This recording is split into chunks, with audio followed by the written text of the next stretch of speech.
Daily current news में अभी की खबर है, मौलिक अधिकारों पर सुप्रीम कोर्ट का बड़ा अपडेट। हाल ही में सुप्रीम कोर्ट के फैसले में कहा गया कि जलवायु परिवर्तन के प्रतिकूल प्रभावों के खिलाफ अधिकार को शामिल करने के लिए अनुच्छेद 14 और 21 के दायरे का विस्तार किया है। संविधान के अनुच्छेद 48A में प्रावधान है कि राज्य पर्यावरण की रक्षा और सुधार करने और देश के जंगलों एवं वन्य जीवों की रक्षा करने का प्रयास करेगा। अनुच्छेद 51A के खंड G में कहा गया है कि जंगलों, झीलों, नदियों और वन्य जीवों सहित प्राकृतिक पर्यावरण की रक्षा और सुधार करना और जीवित प्राणियों के प्रति दया रखना भारत के प्रत्येक नागरिक का कर्तव्य होगा। गौरतलब है कि अनुच्छेद 21 जीवन और व्यक्तिगत स्वतंत्रता के अधिकार की पुष्टि करता है, जबकि अनुच्छेद 14 कानून के समक्ष समानता और समान सुरक्षा सुनिश्चित करता है। यह फैसला लुप्तप्राय ग्रेट इंडियन बस्टर्ड प्रजाति के अस्तित्व से जुड़े एक मामले में आया, जिसमें उन पक्षी प्रजातियों की समस्या की जांच करने के लिए एक विशेषज्ञ समिति का गठन किया गया,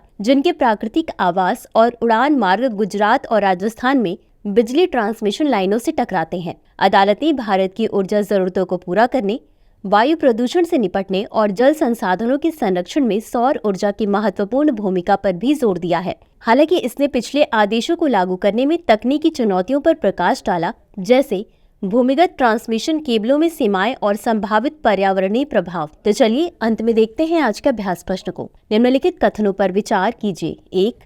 अनुच्छेद 21 जीवन और व्यक्तिगत स्वतंत्रता के अधिकार से संबंधित है। 2. अनुच्छेद 14 कानून के समक्ष समानता और समान सुरक्षा सुनिश्चित करता है। उपर्युक्त में से कौन सा या कौन से कथन सही है या सही है? A केवल 1, B केवल 2, C 1 और 2 दोनों, D न तो 1 और न ही 2। इस प्रश्न का उत्तर कमेंट बॉक्स में जरूर दें। अभी के लिए बस इतना ही। धन्यवाद। डियर व्यूअर्स, अपने एग्जाम की तैयारी को और बेहतर करने के लिए हमारे चैनल को लाइक, शेयर और सब्सक्राइब करना न भूलें।